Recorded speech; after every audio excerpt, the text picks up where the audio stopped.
Sa bahay po namin, lockdown na yun. Halika nga dito! Sinakal niya po ako, sinampal. Hinila niyang buhok ko. Parang naghila siya ng sako. Nawalan po ako ng malay, tapos hindi ko po alam na mabubuhay po ako. Tadtarin po daw niya ako, pati yung anak ko.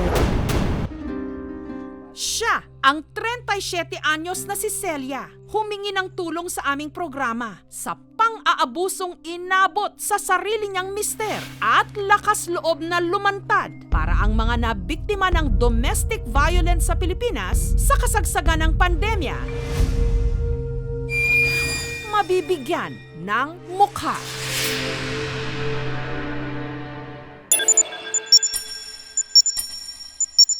Gayong marami ang nakakulong lang sa bahay dahil sa lockdown, tumaas din ang bilang ng mga insidente ng karahasan at pang-aabuso sa loob mismo ng tahanan. Si Cecilia na pinagtataga sa mukha ng sarili niyang mister.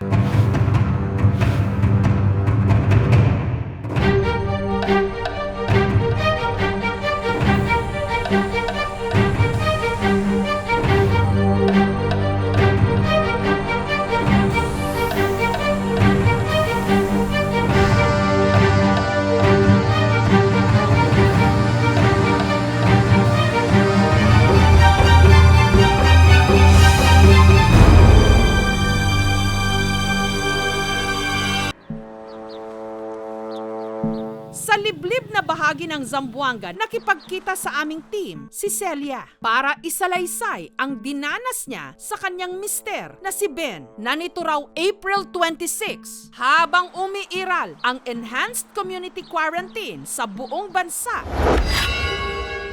Tinaga ang kanyang mukha. Tumanggi raw kasi si Celia na makipagtalik sa kanyang mister. Sa linggong ito, nakausap ko siya sa pamagitan ng video call. Celia, pwede bang ikwento mo ano nangyari sa inyo ni Ben, yung mister mo? Nung una po, nag-away po kami, pero sa bunganga lang. Inubaran niya po ako, doon po ako nagalit. Sinabi ko lang, ba't mo ko ginaganyan? Nagmumura-mura na naman sa akin. Inisip ko na yon nung gabi na yon na bukas, pupunta ako sa barangay. I-blatter ko, makipaghiwalay na talaga ako. Nagpa-blotter na raw sa barangay si Celia. Galit po siya sa akin, hindi na po ako umuwi sa bahay namin. Sunday ng umaga, nakita ko po yung si Ben sa may kalsada. Pagsalubong niya, sinabi niya sa akin, mag-usap daw kami. Tapos sabi ko, anong pag-uusapan natin? Tapos na tayo nag-usap. Sabi niya, ayaw mo palang makipag-usap sa akin. Doon na niya ako tinaga. Tinaga niya yung ulo ko. Ito, pati ito. Ligo na talaga ako sa dugo. Lakaw, abot dito. Diha, gitigbas na siya diha. Ang araw, ang dugo. Sa tingin mo ba parang papatayin ka nung asawa mo? Opo. Paano ka nakawala sa kanya? Tumakbo po ako. Tapos, pagtakbo ko po, parang marami ng tao na nakikita doon sa akin sa labas. Ngukong piti-piti. Abi na ako to lamparos lang. Sa diha nang nidagan na siya, kaya nagdumas ako na abi. Nagsako may sa isundang, di na ka. Nidalagan pa dulong dito. Iko'y nagdugo man ang diri niya, kay nagtalikod man siya. Iko'y dako man kayong sama diri. Humigaw po ako ng tulong, pero hindi nila ako narinig kasi nakabukas na po to nakaganyan na. May nakakita sa akin na dugo na po ako. Doon, naglabasa na yung mga tao. Naningon siya nga, nung tabayan ko nung. Yatog sa ospital, kung sa deka, kitigbas ko. Kasi kitigbas, si Ben. Ayaw nila akong tulungan, parang natakot sila, parang na-shock sila sa itsura ko. Matagal ka na bang sinasaktan ni Ben? Opo, niis ko po yun. Nang 9 na buwan po hanggang ngayon. May 2019, nung ipakilala raw si Celia ng kanyang pinsan kay Ben. Pareho na silang may mga anak noon sa mga dati nilang karelasyon. At dahil naging mabuti naman daw ang pakikisama ni Ben sa pamilya ni Celia nung una, pumayag siyang ipinagkasundo para ipakasal. Nung una, masaya naman daw ang kanilang pagsasama. Tumira sa iisang bubong kasama ang pamilya ni Celia. Pero kalaunan, unti-unti raw nakilala ni Celia ang kanyang pinakasalan. Hindi ko din alam na maraming bisyo po siya. Parang pong na-shock po ako sa kanya na, ay ganun pala yan ang ugali niya. Doon na po ako nagtanong sa tito niya na ganyan pala siya. Nung una niyang asawa, bugbog siya, sarado yung asawa niya. Minamartilyos ng asawa. Hintek! Puro ganun na lang ba ipapaulam mo sa akin? Ang una raw nilang malalang pinag-awayan nung hindi pumayag si Celia na mag-ihaw ng manok.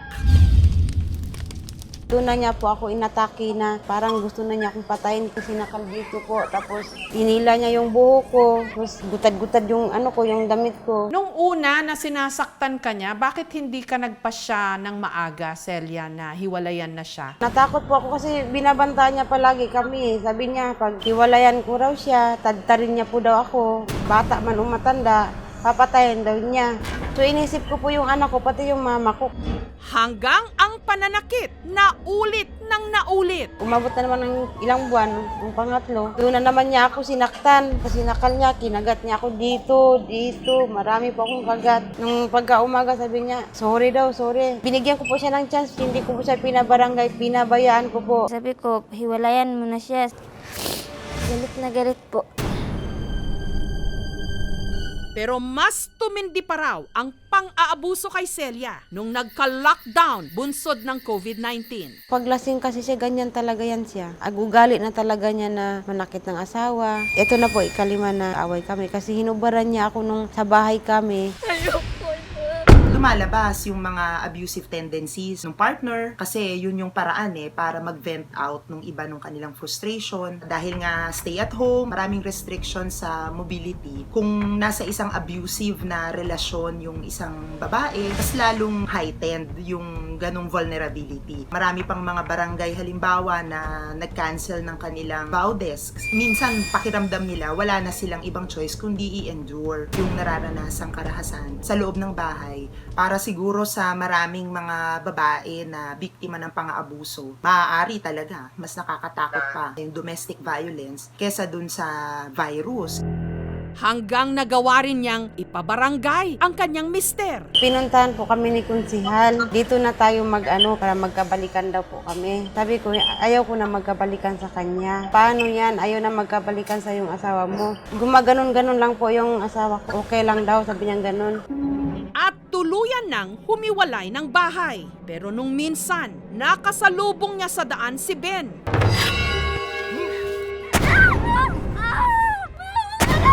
At dito na siya pinagtataga. Dali-dali raw tumakas si Ben habang si Celia, matapos ang isang oras, nadala rin sa ospital. Nawalan po ako ng malay tapos hindi ko po alam na mabubuhay po ako. Dumating ang pasyente dito sa amin, she was losing so much blood. Malala kasi sa right face niya, malalim siya, natamaan din yung bone sa ulnar area. Inoperahan siya, successful naman. Sabi ng doktor po, 60,000 po daw yung operasyon sa mukha ko. Parang nawala na po ako ng pag-asa. Yung mukha ko sumasakit. Pag kumakain po ako, kunti lang po hindi ko masubo lahat kasi hindi po mabuksan yung ko. Paano mo naitatawid yung araw-araw na meron kang ganitong mga iniinda? Pag natutulog po ako, pag pinikit ko po yung mata ko, minsan naalala ko po yung paano po ako tinaga ni Ben Parang na-imagine ko palagi yun Matapos itong tinaga ka niya sa mukha pa, anong desisyon mo ngayon? Gusto ko po siyang makulong po, nang hindi na siya makalabas-labas. Ano nangyari sa kanya? Kinuha ba siya ng pulis? Hindi pa po. Sa show ko, nagtatago-tago. Safe ba kayo? Hindi po ako doon nakatira sa amin po. Nag-file ka na ba ng kaso? Opo, nag-file na po ako. Frustrated murder in violation to Republic Act 9262 which is yung VAUSI po. Malaking kaso yon. Aabot ng 12 years yung maximum penalty niya pagkakakulong. Pero kung napatay niya yung asawa niya o yung ka-live-in partner niya, life imprisonment yon. Anong balita dun sa kampo niya? Bakit hindi pa siya hinuhuli ng mga pulis? Yung warrant niya po, hindi pa ni piskal po. Kasi sabi nung naghawak ng kaso po, hintayin pa daw si piskal. Hintayin ko lang yung daw niya. Kasi po wala po kaming pamasahe papuntang tindangan. Malaki po daw yung kaso na yan. Dapat po nagastuhan po daw. Sabi ko na Paano yan, ma'am? Wala po akong pera. I-study pa kasi yun sa fiscal. Pag may nakita silang probable cause to release a warrant of arrest, saka na yun ilalabas. Bibigay na yun sa mga police to conduct arrest dun sa suspect. Considered as fugitive na siya from justice. Yung latest info namin, wala na siya dito sa area. Andun na siya sa mountainous area. Nitong Huwebes, nagtungo si Celia sa piskal. Ang nasunod ani imong kuan na pidabit nood ni na wala ka pugsa pati mo ang pinadita. Baba ko to, tapos iagwan ka naman. Muli rin niyang pina-check up ang kanyang mga sugat sa mukha at ulo. The patient is improving right now. We cannot expect full functioning of those affected na limbs. Suggestion ng doktor niya doon, mag-undergo further elective surgery, yung repair ng mga nerves at saka mga muscle. It will cost her a lot of money.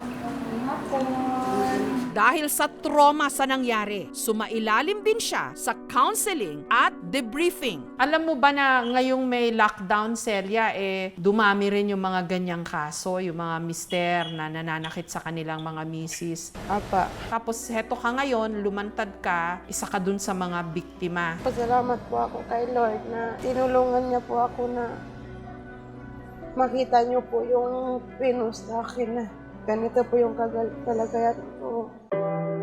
Hindi porke may lockdown, hindi porke may pandemya sa mundo ngayon, nawawala na yung karapatan ng kababaihan na hindi maging biktima ng pang-aabuso at karahasan. Mali ito at tayo ang may nasa tamang posisyon para gumawa ng hakbang para matapos yung karahasan. Sa mga nakakaranas po ng pang-aapi, huwag po kayo matakot. You should come out to the open. Alisin natin ang hiya at takot sapagkat kapag ito yung nauna sa atin, magpapatuloy po ito. Inyong kapulisan, 24 oras, nariyan sila. Kahit sa pinakamalayong sitio, mararating namin yan. May mensahe ka ba dun sa mga katulad mo na baka sinasaktan din ng kanilang mga asawa? Siyempre, babae din po ako na concerned po ako sa kanila na kung ganito po ang nangyari sa buhay ko, baka higit pa sa kanila din na mangyari sa kanila. Huwag na lang po sila na basta-basta magpasok ng relasyon na hindi naman nila kabisado yung ugali. May gusto ka bang sabihin kay Ben? Galit na galit po ako sa kanya. Gusto ko sana na makulong na siya. Unti-unti nang pinaluluwag ang quarantine sa iba't ibang panig ng Pilipinas. Pero ang masaklap na katotohanan, lumantad din ang dumaming insidente ng karahasan at pang-aabuso sa loob mismo ng mga tahanang na lockdown. Kung ngayon, si Celia ang mukha ng pilat na ito sa ating lipunan, umaasa siya na sa kalaunan mapapasakamay din niya, pati na ng ibang mga tulad niya, ang katarungan.